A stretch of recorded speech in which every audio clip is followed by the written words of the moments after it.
तीर धनुष का इस्तेमाल किया करते थे। तीर दुश्मन से लड़ने में मदद तो करते थे, लेकिन ये बहुत ज्यादा कारगर नहीं थे, क्योंकि तीर को धनुष की मदद से इसे ज्यादा दूर तक नहीं भेजा जा सकता था।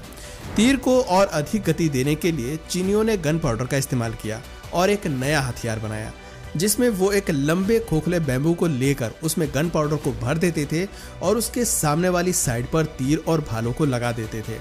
एंड देन उस बैम्बू में ऊपर की साइड छेद करके वो उसके अंदर भरे हुए गन पाउडर में आग लगा देते थे, जिससे बैम्बू में सामने की साइड लगे हुए तीर भाले तेजी से आगे की तरफ बढ़ते थे और अपने टारगेट को निशाना बनाते थे।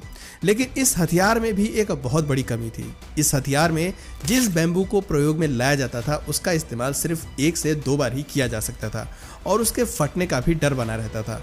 इस कमी को दूर करने के लिए 10वीं सदी में इस बैम्बू के हथियार में गन पाउडर को भरने के लिए एक मेटल की ट्यूब लगा दी गई, जिससे बैम्बू के फटने का डर नहीं रहता था और इस हथियार का इस्तेमाल लंबे समय तक किया जा सकता था। दोस्तों, 10वीं सदी के इस हथियार को ही फर्स्ट फायर आर्म्स कहा गया और आगे चलकर इस खतरनाक हथियार से ही लोगों को तोप का आइडिया भी आया। दरअसल 13वीं सदी वो टाइम पीरियड था जब गन पाउडर बनाने का मेथड चीन से यूरोप तक पहुंच गया। कुछ इतिहासकारों का मानना है कि गन पाउडर को चीन से यूरोप पहुंचने में मंगोल आक्रमणकारियों का योगदान रहा है, जबकि वहीं ज्यादातर इतिहासकारों के अकॉर्डिंग व्यापार के जरिए गन पाउडर चीन से यूरोप पहुंचा था। खैर, चाहे तरीका जो भी रहा हो, लेकिन 13वीं सदी में गन पाउडर चीन से यूरोप पहुंच गया, जिसके बाद यूरोप में छोटे छोटे तोप बनाए जाने लगे, जिन्हें हाथ में पकड़कर सिंगल पर्सन द्वारा चलाया जा सकता था। इस तोप को उस समय आर्क्यूबस नाम दिया गया, जिसे यूरोप की फर्स्ट गन भी कहा जाता है।